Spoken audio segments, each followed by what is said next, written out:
ഭൗതികമായ പഠനത്തിനു വേണ്ടി എത്രയോ സമയങ്ങൾ, എത്രയോ കാലങ്ങൾ ചിലവഴിച്ചവരാണ് നമ്മൾ. അള്ളാഹുവിന്റെ റസൂൽ സല്ലല്ലാഹു അലൈഹി വസല്ലം തങ്ങൾ പഠിപ്പിച്ച ഗൗരവമേറിയ ഒരു ഹദീസുണ്ട്. ഇന്നല്ലാഹ യുബ്ഗിദു കുല്ല ആലിമിൻ ബിദ്ദുനിയ വജാഹിലിൻ ബിൽ ആഖിറ.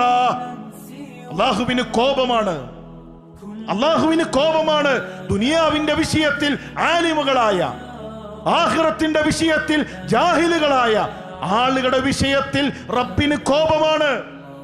പ്രിയമുള്ളവരെ, നമ്മളേതിൽപ്പെടും?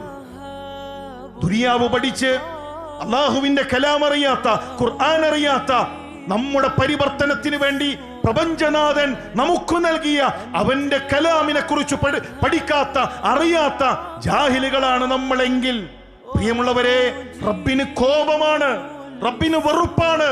ആ വെറുപ്പുള്ളവരിൽ നമ്മൾ ഉണ്ടാകരുത്.